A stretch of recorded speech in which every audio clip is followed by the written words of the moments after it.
Imagine you're traveling the long, dusty road between Philadelphia and Pittsburgh. It's just after the Civil War, and hundreds like you pass this way every week. People on business, families hunting a fresh start, salesmen pushing hopeful wares. Yet some never reach their destination.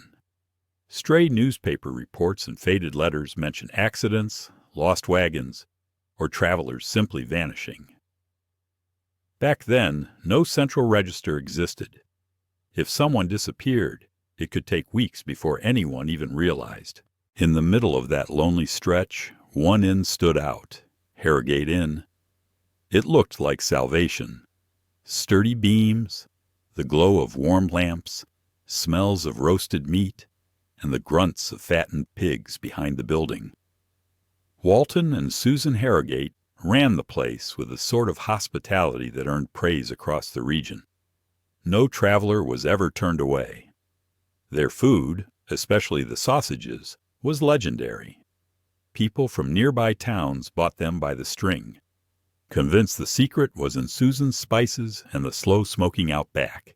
But here's where it gets dark. For almost a decade, Harrowgate Inn never had a real complaint. Not about price, not about the rooms or service. All that time, travelers continued to vanish on this particular stretch of road, and not one person connected the dots. Have you ever wondered if you've trusted someone or something you absolutely shouldn't have? What would you do if you suspected something was off at a roadside inn? Would you speak up or look the other way? Let me know your answer and where you're watching from in the comments. But what really happened to the missing travelers? You won't believe what police uncovered here, so stick around. Walton Harrowgate wasn't your average innkeeper. Big, well-built, but always quick to smile. He told anyone who'd listen that he'd built the place with his own 2 hands in 1867. His wife Susan, with her flour-dusted apron and constant warm attention, impressed everyone who came through. Their combined charm made the inn feel like a home away from home. And let's be honest, isn't that what every traveler wants? The couple's reputation only grew, not just for decent mattresses and generous portions, but for Susan's smoked sausages. She sold them to locals and even to families 2 towns over. She bragged about her spices and her days-long smoking process, and everyone believed her. Even their pigs seemed almost too healthy, the very picture of well-kept livestock. Yet it was all a little too perfect, almost staged. Susan had this odd habit. She'd hover over guests as they ate, peppering them with questions. Did they like the meal? Was the meat tender? Did they notice the unique flavor? Every compliment made her beam in a way that, later, a few guests remembered as a little too intense. And the inn itself? It expanded fast. More rooms, bigger dining hall, special storage space in the basement that Walton kept locked. He'd boast to guests about how soundproof the place was, saying it proved his craftsmanship. The thing is, if you've looked into cases like the Bloody Benders or H.H. Holmes, this pattern might feel eerily familiar. Outward charm, meticulous management, and behind the scenes, secrecy. More than once, Susan entered local food competitions, always taking home some prize. Their homemade brandy, too, was beloved along the route. Yet most didn't notice that no one stuck around long. Unlike other inns, where guests became friends, here, faces almost never repeated. If true crime tales like this pull you in, now's your chance. Subscribe so you don't miss any of our deepest dives. But some travelers started to spot oddities. Locked pantries, kitchen knives better suited for a butcher than a home cook, Susan's fixation on their feedback. Is this just good business, or something much stranger? Their hospitality was almost like a rehearsed play. Walton greeted newcomers outside, always offering to carry their bags. Susan, apron spotless, hustled everyone inside, with extra plates and warm smiles for the tired or hungry. But if you stayed a second night, which hardly anyone did, things started to feel less charming and more unsettling. Travelers began to notice Susan watching them, her eyes fixed on every mouthful. She asked specific questions. Was the seasoning just right? Did they prefer lean or fatty cuts? For some, it felt like she took personal pride in perfecting her guest's last meal. Though, of course, no one suspected just how literal that might be. Guests traveling with valuables seemed to receive special attention. Walton always helped them unpack, subtly asking about their wares and weighing their bags with a craftsman's eye. Families sometimes reported seeing carriages come and go at odd hours. One neighbor even recalled late-night lanterns dancing around the back pasture, only for Walton to claim it was the pigs needing feeding. Unlike friendly inns in the area, Harrowgate's guests almost never returned. There were no running tab accounts, no inside jokes with regulars, no loyalty. Walton would shrug off questions, saying, "We get folks just passing through. Always new faces. Here's where things get even murkier." Food safety wasn't a thing in the 1870s like it is now. Back then, you trusted what was put in front of you. Predatory hosts across America took advantage of this, not just at Harrowgate, but in other cases lost to history. In fact, the route between Philadelphia and Pittsburgh was infamous for mysterious disappearances during this era, with dozens of missing persons filed each year, though most were never solved. Let me ask you, have you ever walked into a restaurant or hotel and gotten that off feeling? Maybe it was the silence, or how the staff stared a little too long. Tell us your story and where it happened in the comments. Strange dreams after dinner. Guests waking in the night convinced someone had been in their rooms. Oddly placed locks, missing trinkets, and the unyielding attention from Susan. Something far more grotesque was happening after dark, but no one had figured out the truth. Not yet. The mystery finally began to unravel thanks to someone who refused to accept a stale explanation. In March of 1877, a 19-year-old apprentice named Cornelius Brennan left his small town outside Philadelphia, full of hope for a job waiting in Pittsburgh. He promised his family he'd write as soon as he arrived. 2 weeks passed, and no letter came.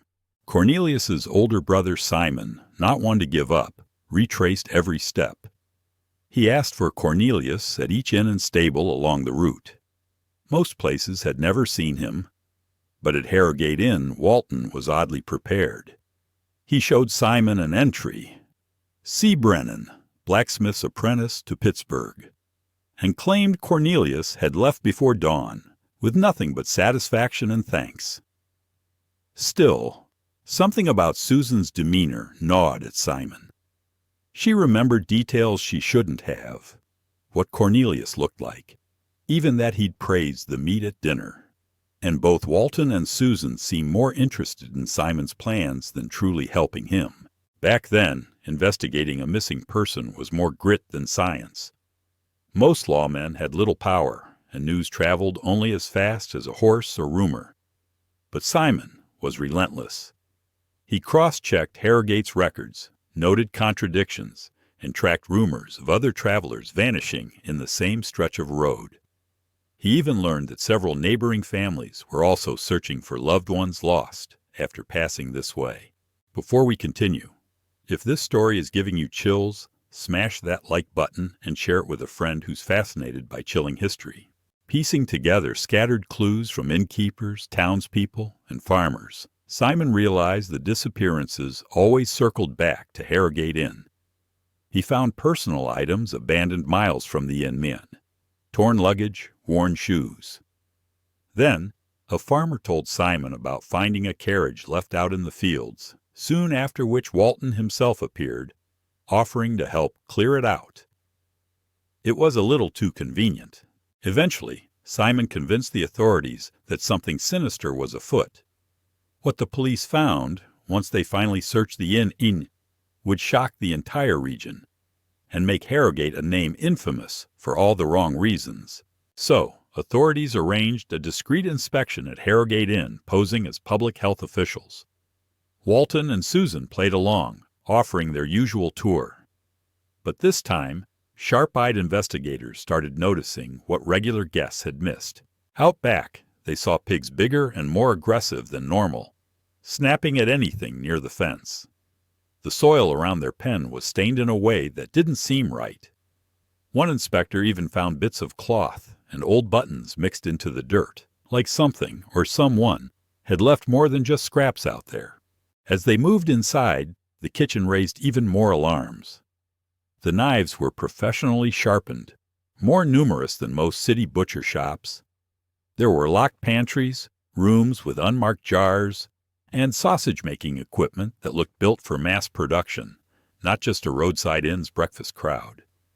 Susan's answers about her technique felt rehearsed, and her pride in using every part began to sound unsettling. A turning point came when they examined Walton's famous guest book. The handwriting matched too many entries.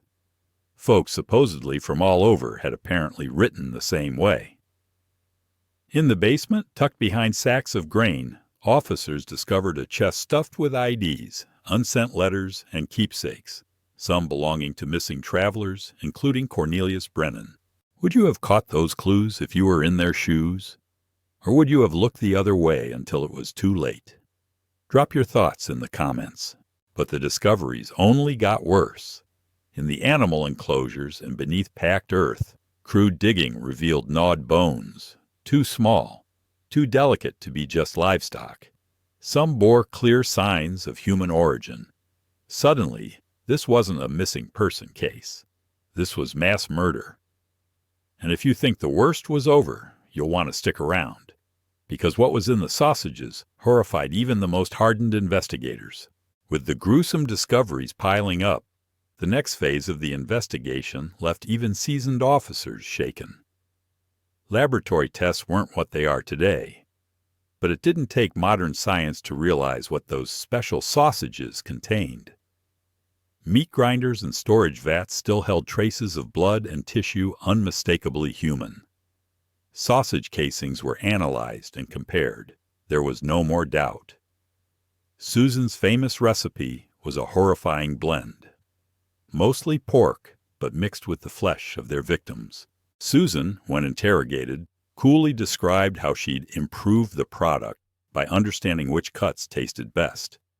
She kept a diary detailing the characteristics of each victim, age, mood, diet, as if they were livestock.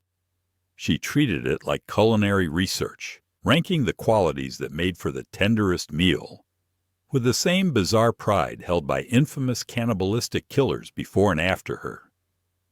Think of cases like Sawney Bean in Scotland, or Germany's Armin Meiwes. Those killers also kept records and justified their crimes through methodical experiments. Walton, meanwhile, had worked out exactly how to identify targets. He explained, without remorse, how single travelers or those with no close family made the best choices, since their disappearances wouldn't cause immediate uproar. The horror didn't stop with just what happened behind closed doors. Hundreds of locals, friends, clergy, even lawmen had bought these sausages for their families and celebrations, unknowingly making human flesh part of their daily lives. The realization sent shockwaves through the entire region. Could you ever trust your food again after learning something like this? Would you be haunted by even the smell of smoked meat? Tell us how you think you'd react in the comments. Before we unveil the shocking twist that happened in court, remember to subscribe. These dark mysteries might not be in your history book, but you'll find them right here, only on Vault of Vile. The trial that followed was nothing short of chaos. Rumors swept the region.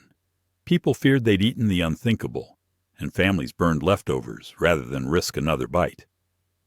Susan showed no shame, even in the courtroom. She bragged about her culinary achievements, bitterly remarking that people would never taste sausages that unique again. Some historians say her lack of remorse rivaled the coldest killers in history. Walton initially tried to feign innocence, then shifted to self-defense, the classic story of only killing would-be robbers. But the mountain of evidence, from ID papers to the grisly contents of the sausage grinder, rendered all excuses worthless. The jury didn't take long. Both were found guilty of multiple first-degree murders, and the judge called their crimes an affront to humanity itself. Susan was executed by hanging among the very few women in 19th century Pennsylvania to meet that fate. Walton never made it that far. He was beaten to death by fellow inmates, his name cursed even among criminals. Harrowgate Inn was demolished in a public display. Entire towns turned out to watch the destruction, as if fire could erase trauma. No one wanted anything from the property. Even the soil was dug up and burned. The remains of unidentified victims were laid to rest in a mass grave, finally given a measure of peace. The shock didn't end at the gallows. The case shattered trust across the region. Inns lost business. New laws demanded stricter records and frequent inspections. And for decades, local meat usage dropped as people feared contamination. The trauma for survivors and the families of the lost ran deep. Many moved away, unable to live where the horrors had taken place. If a story like this makes you rethink every stop on a road trip, tap that bell icon now. Our next case might be closer to home than you think, but the aftermath of Harrowgate Inn had effects that nobody predicted. Even today, the legend still haunts the area, and cases with similar patterns have surfaced in other corners of history. For decades after the executions, Harrowgate Inn cast a long shadow. The land where the inn once stood remained empty. Locals whispered it was cursed, and attempts to rebuild were abandoned after strange mishaps. Children grew up afraid to walk past, and older residents warned about accepting food from strangers. The tragedy became local folklore, a cautionary tale repeated generation after generation. Psychological scars lingered long after the physical evidence was gone. Many residents developed aversions to certain foods. Some families refused to buy sausage or ground meat for decades, their appetites ruined by the ghastly memories. Businesses all around Pennsylvania suffered, with travelers demanding to see kitchens before agreeing to stay. The very concept of neighborly trust changed. Regulations got tighter, not just for inns, but for butchers and markets statewide.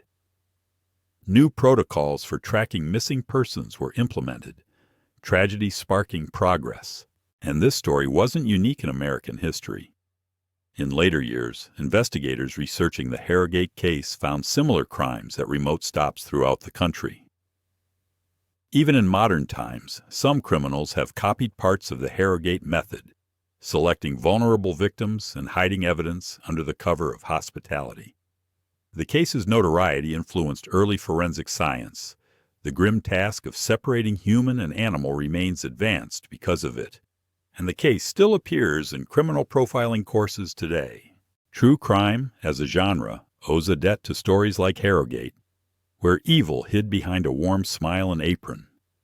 These legends keep us alert, questioning what lies beneath the surface of everyday kindness. And they prove one thing. Sometimes, darkness is lurking right out in the open. So, what lesson do you take from Harrowgate Inn? How much trust is too much? And could a story like this happen again? Let us know your thoughts and where you're watching from in the comments. If you want more tales of shadows hiding in plain sight, subscribe, like, and share. Stay curious and stay wary.